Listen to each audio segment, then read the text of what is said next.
Welcome to తొలి వార్త. ప్రజల కోసం ప్రజల పక్షం. వార్తలు చదువుతుంది మీ మాధురి.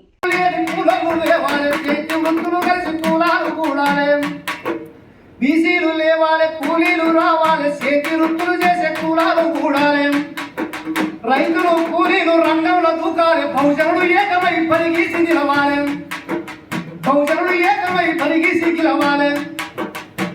బహుజనులు అంటే ఎవరెవరు? కమ్మరి, కుమ్మరి, సాకలి, మంగలి, కౌశలి, సారలి, ఒడ్రంగి, మేదలి, తెలుగు, తమ్మలి, బెస్తా, గౌడ్ల, గొల్ల, గుల్ల, తుర్కా, సంఘం, సంపన్న కులాలు, దళితులు, ఇదంతా మనది కాకి బలగం.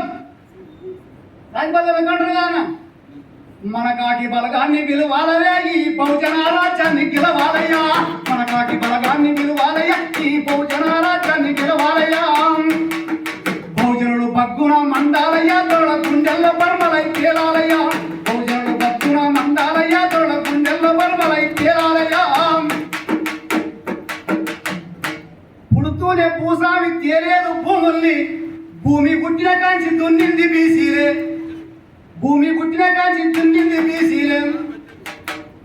రాజు లేక ముందు, రాజు లేనేటప్పుడు రాజ్యము రాజుది, భూమి అంత బీసీలే. రాజు బహుజనుడే, భూమి మనది. రాజుది రాజ్యము, భూమి అంత బీసీలే. కానీ తెల్లోడు వచ్చాక ఇచ్చాడు పట్టాలు, దున్నేటోనికి కాదు దోసేటోనికి వాడు.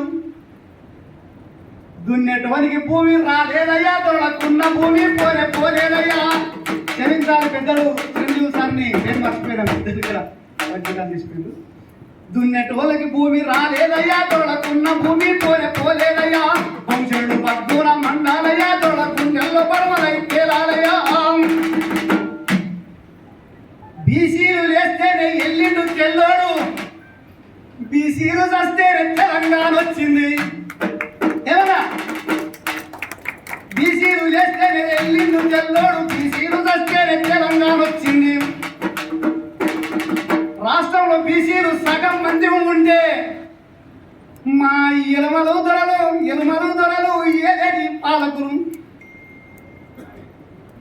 రాష్ట్రంలో బీసీలు సగం మంది ఉంటే ఎలుమలు రెడ్డిలు ఏదేటి దొరలైరి, ఎలుమలు రెడ్డిలు ఏదేటి దొరలైరి.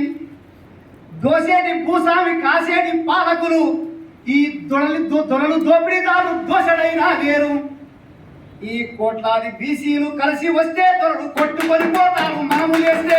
కోట్లాది బీసీలు కలిసి వస్తే దొరలు కొట్టుకొని పోతారు, కలిసి లేస్తే. చూస్తారెందు దీగా లేవాలయ్యా, లేచి దొరల రాజ్యం కూర్చొని నడవాలయ్యా. చూస్తారెందు దీగా లేవాలయ్యా, లేచి దొరల రాజ్యం కూర్చొని నడవాలయ్యా. బహుజనుడు బగ్గున మండాలయ్యా, దొరల గుండెల్లో పరమలై తేలాలయ్యా. బహుజనుడు బగ్గున మండాలయ్యా, దొరల గుండెల్లో పరమలై తేలాలయ్యా. నేను బెక్కింద్రనాథన్ సార్తో అప్పుడప్పుడు సార్ ఆలోచన విధానాన్ని అడుగుతూ ఉంటాను.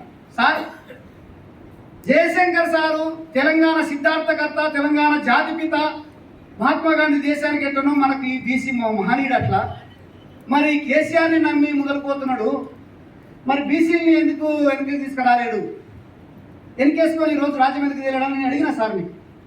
అంజన్న, నేను నీవు అడిగిన మాటనే అందరి మధ్యలో అడిగిన. అందరు అడిగేటప్పుడు నేను కూడా 100% అక్కడ ఉన్నా. కానీ సార్ ఏమన్నాడంటే, బీసీలు ముందుకు వచ్చి మరి దీన్ని ముందుండి మరి ఉద్యమాన్ని నడిపించడానికి వెనుక ముందు అవుతా ఉన్నారు. నేను ఎంత చెప్పినా కూడా అదే కేసీఆర్కు 1 గంట నేను ఇట్లా అని చెప్తే వాడు 4 గంటలు మాట్లాడుతున్నాడు. ఎవడో వాడు తెలంగాణ అయితే రాని, ఆశయం ఫలించని అంటే మరి ఎట్లా సార్ అంటే, ముందు వాళ్ళు వెళ్తారు, ఎలమలు వచ్చినాడు, తర్వాత రెడ్లు వెళ్తారు, అప్పుడు బీసీలకు సోయ వస్తుంది, కాబట్టి చైతన్యం వస్తుంది. అణిసివేయబడ్డప్పుడే చైతన్యం వస్తుంది. కాబట్టి తప్పకుండా బహుజన రాజ్యము వస్తుంది మూడోసారి అని కాలజ్ఞానం ఎట్లా చెప్పిండో ఆ విధంగా చెప్పిండు అంజన్న అని చెప్పి నాకు చెప్పడం జరిగింది. మనం తాత్సారం చేస్తే ఆలస్యమయ్యే ప్రమాదం కూడా ఉంటుందని చెప్పింది. కాబట్టి ఈరోజు కొండా లక్ష్మణ్ బాబూజీ గారు తన ఇంటినే ఈ రాష్ట్ర సాధనకి ఇచ్చింది, జయశంకర్ సార్ గారు. అందుకే పెద్దలారా, మేధావులారా, మరి ఆలోచించండి. ఈ ఉద్యమాన్ని గల్లి గల్లీలోన లొల్లి పుట్టించాలి. వీర తెలంగాణ వీరులై లేవాలెం, వీర తెలంగాణ వీరులై లేవాలెం. ఏ పోరు ఆగినా ఈ పోరు ఆగదని, ఏ పోరు ఆగినా ఈ పోరు ఆగదని పల్లెలు రాజుకొని పట్నాలు లేవాలెం, పల్లెలు రాజుకొని పట్నాలు లేవాలెం. కొత్తపల్లి జయశంకరుని అడుగయ్యి, కొత్తపల్లి జయశంకరుని అడుగయ్యి కొండ లక్ష్మణ్ బాబు పోరయ్యి లేవాలెం, కొండ లక్ష్మణ్ బాబు పోరయ్యి లేవాలెం. దేశం ఏం చేయాలి? దేశం ఏం చేద్దామన్నా? గోల్కొండను ముట్టడించాలయ్యా. బహుజన వారసులు,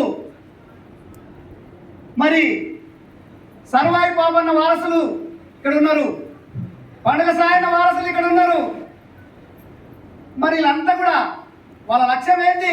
పాపన్న గోల్కొండను ముట్టడించాలయ్యా, ఆడ బహుజన జెండా ఎగరేయాలయ్యా.